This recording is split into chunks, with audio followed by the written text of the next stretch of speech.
السلام عليكم kulanti wanaagsan dhamaan asxaabta ku xiran beedka iyo channelka cilmi kaabe ku soo dhawaada muuqaalkan cusub ee maanta waxaan kugu soo gudbin doonaa warbixin ku saabsan qaabka ay ku timid caasimad ku noqotay magaalada madaxda wadanka Mareykanka ee Washington DC. Washington ma aysan ahayn caasimadda asalka ee wadanka Mareykanka, laakiin sababa aan kugu soo gudbin doonaa muuqaalkan ayaa ay Washington ku noqotay caasimadda koowaad ee wadanka Mareykanka.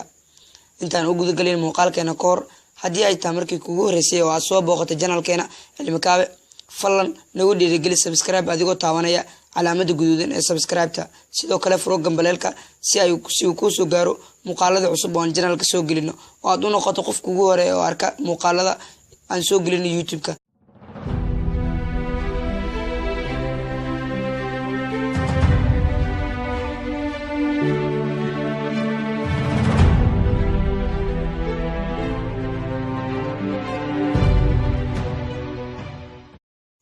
aslan magaalada madaxda wadanka Mareykanka waxay ahayd magaalada caanka ah ee Philadelphia, laakiin 1783 kulan uga socday caasimadaas siyaasiyiinta Koongareeska ayaa waxa hareeyay 400 oo ciidan qamaam ah kuwa oo ku andacoonayay inay mushaaraad dheeraad ah ku lahaayeen khidmadii ay ka soo guteen dagaalkii hore American Revolution ka oo dhacay 1775 ilaa 1783.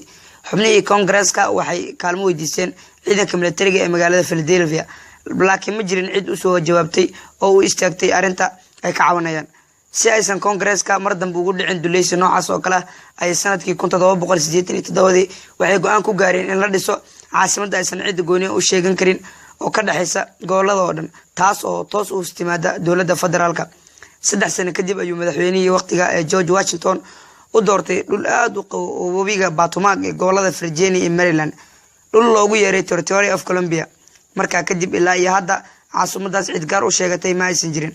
dadka madow iyo kuwa caddaankuba si siman ayay u wada degan yihiin, jinsiyad walba ayaa laga helaa maadaama ay ahayd magaalo dowladdu ay aasaastay oo aysan qolo gaar ah u aasaasin.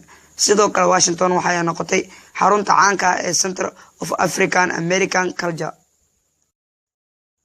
waxaan isla soo gaarnay qaybihii ugu dambeeyay ee muuqaalkeena maanta. haddii uu videoga ku cajibiyay fadlan like sar. waxaan sidoo kale jeclaan lahaa inaad muuqaalkan u share gareyso mid iyo laba asxaabtaada baraha bulshada. aad iyo aad baad ugu mahadsantahay waqtigaada qaaliga aad ku bixisay daawashada muuqaalkan. mahadsanidin dhammaan asxaabta channelka. waxay noo ballanaa muuqaalka xiga iyo channelka cilmi kaabe.